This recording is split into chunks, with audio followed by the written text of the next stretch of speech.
وعلیکم السلام ورحمۃ اللہ وبرکاتہ۔ کہتے ہیں جی ایک آدمی نماز پڑھنے کے لیے مسجد میں گیا ہے اور امام صاحب جو قرات کر رہے ہیں تو ان کی قرات مکمل ہونے میں 2 یا 3 آیتیں باقی رہ گئی ہیں، تو اب وہ ثنا پڑھے گا؟ جی وہ ثنا نہ پڑھے، سورہ فاتحہ پڑھ لے، اس لیے کہ جب امام قرات کر رہا ہو اور کوئی پیچھے سے آئے تو فاتحہ کے علاوہ کچھ نہ پڑھے، یہ حکم ہے نا، تو اس لیے وہ ثنا چھوڑ دے، فاتحہ سے اپنا آغاز کر لے، یعنی تعوذ پڑھ کے سورہ فاتحہ پڑھ لے۔ جی کیونکہ عبادہ بن صامت رضی اللہ عنہ والی حدیث صحیح بخاری کے اندر واضح ہے نا، لا صلاۃ لمن لم یقرأ بفاتحۃ الکتاب، جی کہ جس نے فاتحہ نہیں پڑھی اس کی نماز نہیں۔ تو یہ اگر ثنا پڑھنی شروع کر دے گا اور امام صاحب 2 آیتیں مکمل کر کے یا 3 آیتیں ابھی مکمل کر کے وہ رکوع چلے جائیں گے، اس کی فاتحہ رہ جائے گی، تو جو فاتحہ رہ گئی تو اس کی اگر ایک رکعت میں رہ گئی تو اس کی وہ رکعت نہیں ہوگی۔ جی اگر کسی رکعت میں نہ پڑھو وہ رکعت نہیں ہوتی، اور اگر پوری نماز میں نہ پڑھو تو وہ نماز نہیں ہوتی۔ جی پھر عبادہ بن صامت رضی اللہ عنہ وہ حدیث جو امام بہقی کی کتاب القرات وغیرہ کے اندر اور کتابوں میں بھی موجود ہے، جس کے اندر نبی علیہ الصلوۃ والسلام کی قرات بوجھل ہو گئی تھی پیچھے صحابہ کے پڑھنے کی وجہ سے، تو آپ علیہ السلام نے اس میں بھی واضح طور پہ فرمایا کہ آپ پیچھے کچھ نہ پڑھا کرو سوائے فاتحہ کے، تو اس سے بھی پتہ چلتا ہے کہ فاتحہ ضروری ہے، تو اس لیے ثنا چھوڑ دیں، فاتحہ پڑھ لیں۔ السلام علیکم ورحمۃ اللہ۔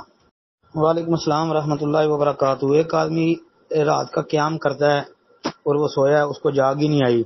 تو اب وہ کیا کرے؟ جی یہاں 2-3 باتیں یاد رکھیں۔ پہلی بات، ابو سعید خدری رضی اللہ تعالی عنہ سے مروی روایت ہے، آپ علیہ السلام نے فرمایا کہ من نام عن الوتر او نسیہ فلیصلی اذا ذکر و اذا استیقظ، کہ جو آدمی وطر کے وقت سویا رہ جائے یا اسے وطر پڑھنا بھول جائے تو جب اسے یاد آئے یا جب بھی وہ بیدار ہو اسی وقت وطر پڑھ لے۔ جی دوسری ایک حدیث کے اندر یہ الفاظ بھی ہیں کہ جو شخص وطر کے وقت سویا رہ گیا جب صبح ہو تو وہ وطر پڑھ لے۔ یہ روایتیں آپ کو جو ہے مل جائیں گی سنن ترمذی، سنن نبی داود، مستدرک حاکم، ترمذی میں 465 نمبر پر، ابو داود، ابن ماجہ، مسند احمد اور کئی کتابوں میں موجود ہیں۔